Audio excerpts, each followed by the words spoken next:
Hey guys, it's me, Seren, back with another car video. It's nice out, so my windows rolled down. Hopefully it's not too loud for you guys. I know it gets loud when the nice weather comes.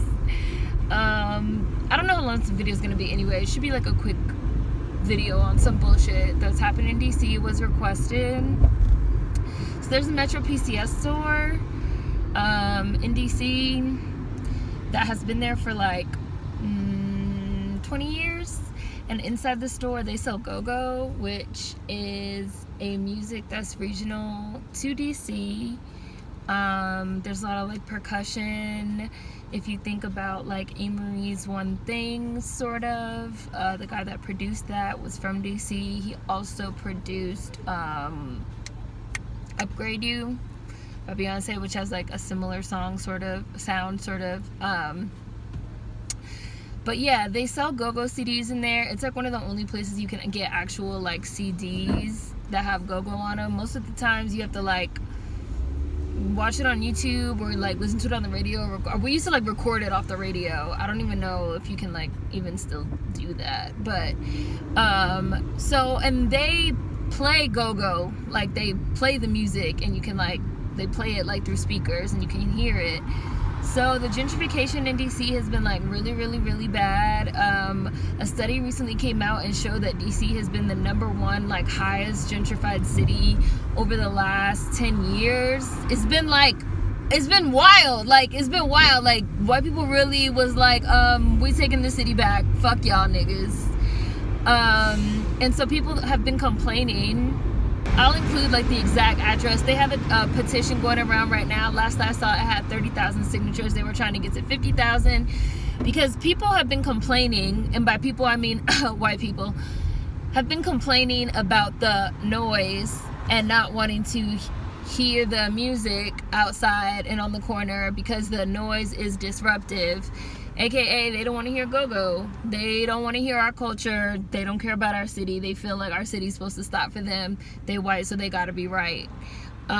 So T-Mobile, which is the owner of Metro PCS, had stepped in and said that they were gonna stop the store from playing go-go, and people are making a big fuss about it. So I don't know when this video is gonna go up, but today is Tuesday.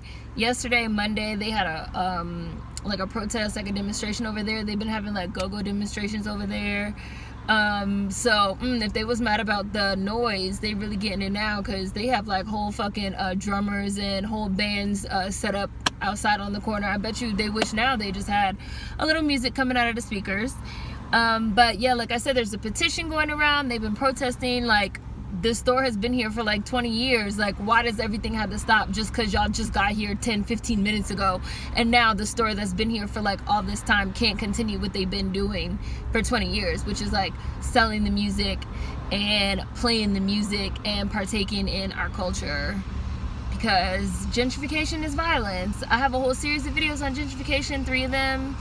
I will include them in the description box if you haven't seen them. But like, gentrification is violence. That's just all I have to say about that. It's contemporary, modern day colonization, where colonizers move to a new place, they fucking kick out the natives and they take it over. And I also feel like gentrification is like modern day like killing of cities as well, because 9 times out of 10 what ends up happening with gentrification is that it's not a permanent turnover, right? So what happens a lot of the time, and what's happening in DC, and what's happening in like several like major US cities that were formerly predominantly black, you're seeing it in Detroit, you're seeing it in Chicago, you're seeing it all over, is that you have what they call urban renewal, what they call a developing area, and 9 times out of 10 what that means is they actively recruit in creatives, which tend to be upwardly mobile. These are all buzzwords, which is why I'm using quotes.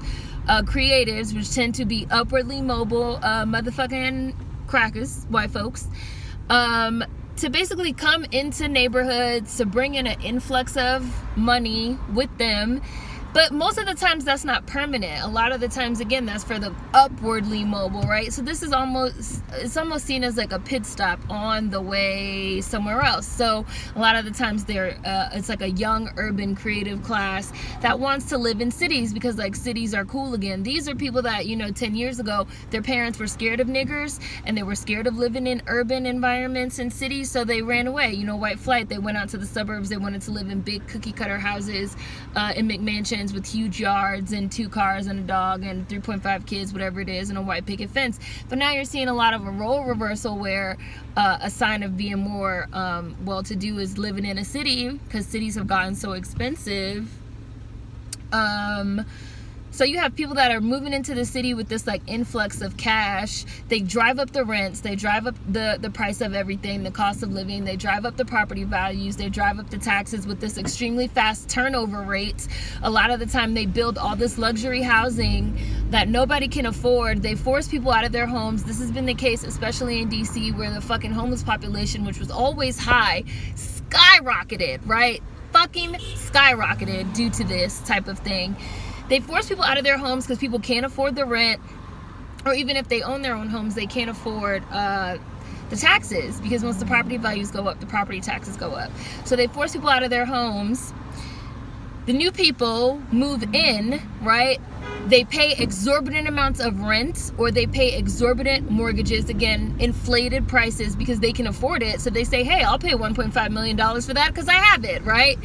And then since it's more of a stopover, since it's temporary, they move out. So once they have a kid or a couple of kids and they don't have enough space in that, in that row house anymore, they don't have enough space in that townhome anymore, they don't have enough space in that brownstone anymore. This happens a lot in New York. They move out because they want to buy a single family home, or maybe they decide they don't want to live in the city anymore. They want to live near their parents out in the suburbs, stuff like that.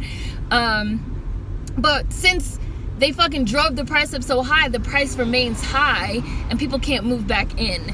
So now you have empty homes, you have empty buildings, you have empty condos, you have empty apartment buildings, you have empty cities with all these huge homeless populations that can't afford to live there. This is something that's happened hugely in New York as well, because you have a lot of Chinese investors that have all this money that are buying up all these buildings simply because it's considered prime real estate.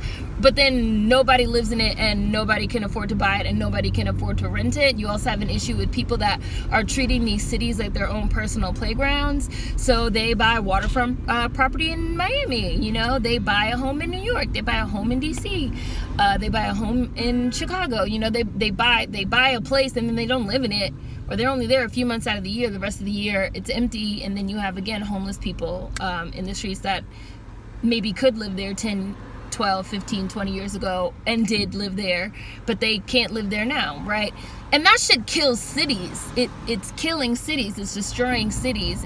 It's like, again, it's violence. It's like an actively violent act.